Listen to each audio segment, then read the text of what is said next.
Mr. Joseph is on 2 probations. The one I already went through in cause number 20-35818. And then there's an additional probation in cause number 20-35476.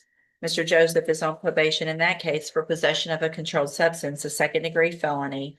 That was a 10-year term that was probated for 10 years and also has those same allegations. And so what I'll do, just for purposes of this hearing, there's no bonds on either of the cases, correct? Sure. And I'll let you kind of file after court the representation and that request for a bond, but let's go ahead and hear it all at this time. Okay. And so, Mr. Lewis, do you have a witness on the bond? Mr.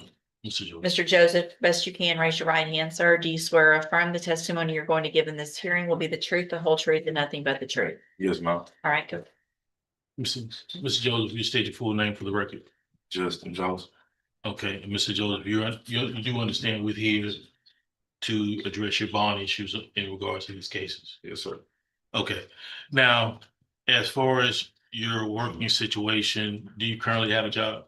I was going back and forth to the Port of Owen, but before all this had happened, I had filled out an application for AMCO. Speak up, please.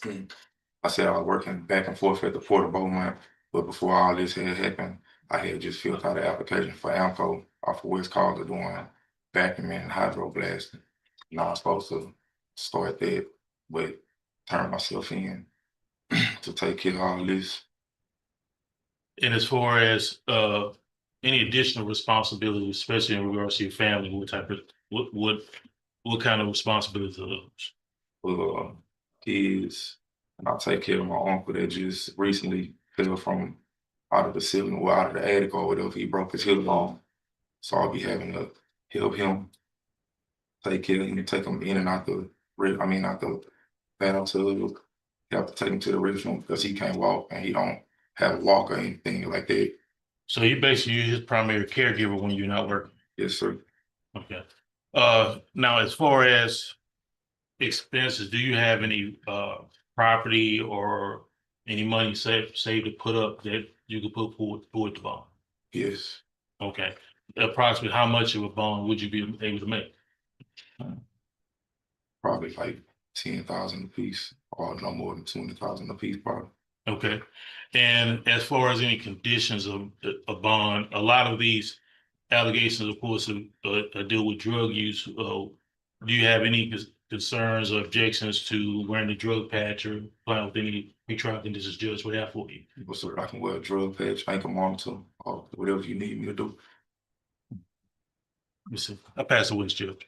I have no questions for this witness, Your Honor. All right, any other witnesses? No, Judge. Any witnesses, Mr. Nichols? I have Ms. Cole here, Your Honor. I'd like to ask her briefly a couple Yes, of of course. questions. Good morning, ma'am. Would you please raise your right hand? Do you swear or affirm the testimony you're going to give in this hearing will be the truth, the whole truth, and nothing but the truth? Yes. Thank you. Go ahead.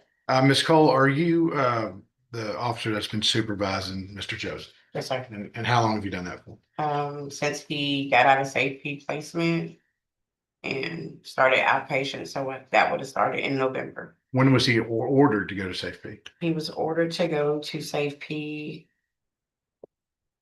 January 9th, 2025. And so after he completed that, he was, was he successful at safety? He was successful in the unit placement and the residential aftercare, but not the safety outpatient aftercare. When did he complete that residential aftercare? The residential aftercare was completed October 24th, 2025. And then after that, he transitions to the outpatient aftercare. Yes, Is that sir. correct? When did he transition up there? He started that November 18th, 2025, when he returned to Jefferson County. And is that when the violations began? Yes, sir. And what were the nature of those violations? He has not submitted for one UA since being out of safety. He's came to the office and he has failed to submit every single time that he has showed up.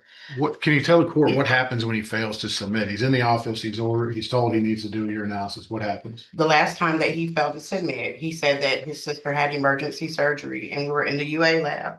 And I said, if you walk out that door, this is a failure to submit. And we went back and forth for about 5 minutes and eventually he got it, walked out and left. Took longer arguing about it than it would have just to do it. Absolutely. What happened on January 14th of 2026? He actually I was out sick, but my supervisor called me at home. He had an admin hearing, and during that, the other safety officer, Officer Robert Menard, tested him, and as he was testing him, Mr. Menard observed him scooping the water out the urinal and handing it to him for a UA. It was cold and it was clear, and there was no way it was his urine. I filed the complaint. Don't talk unless somebody's asking, don't talk unless someone asks you to talk. Are you familiar with the circumstances of his apprehension? He was supposed to report to my office, but he failed to report. And all I saw was that he got arrested. But in the midst of that, I was getting phone calls saying that he was in Houston at the hospital with his child. And the mother of the child was calling, stating that he was under the influence and scaring her. I got 2 different calls, and another officer got a call as well. Was he arrested in Houston? No, sir, he was arrested in Jefferson County. Do you recall that he was causing an outburst or some sort of disturbance in Houston? Yes, sir. Okay, I'll pass witness. Any questions of this witness? Just briefly. To the safety aftercare, what does that entail? Which one? There's 2 different ones. Which one was Mr. Joseph assigned to? He was assigned to, but there's 3 phases of safety. Okay, The unit placement, which is in the prison, the residential aftercare, which is at the halfway house, and then the outpatient aftercare is a 9-month program where he has to attend 2 groups a week, 2 individual counseling sessions with a counselor per month, submit to random UAs, attend NAAA meetings twice a week, and obtain a sponsor within 90 days. okay. So basically the urinalysis is all part of that 3rd section or what you talked about for that. Yes, sir. All of that is part of that. And that's the main component of it. Because if he's in the SAFE program, that means he has a substance abuse issue. Mhm. And if you're not willing to submit to that, to probation, that is a presumptive positive. Okay. So I have nothing else. No other witnesses, Your Honor. Okay. And so, Mr. Nichols, what's the state's position? Judge, he's got 3 prior felony convictions. He's on straight probation on these 2 cases. At the time he was placed on probation, a felon in possession of a firearm case and a possession of phencyclidine PCP case were also dismissed. He was put on high medium caseload. He's failed to follow through with what he's been ordered to do with safety.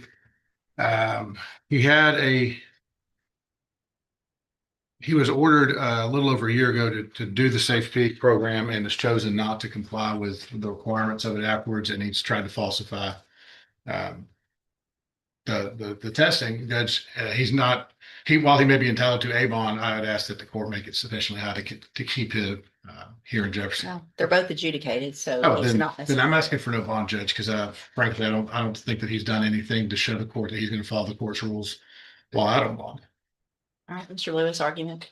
Judge, understandably, yes, he is not entitled to a bond. We are asking for one, given the issue of him trying to maintain employment and also caring for his uncle while we're out getting this, trying to resolve this issue.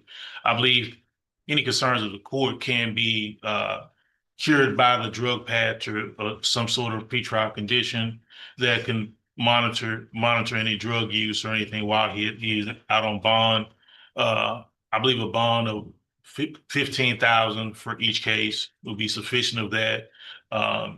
He's definitely, once the violation came up and everything, I can only speak to, my involvement as far as him trying to do what he needs to do to get things, taken care of.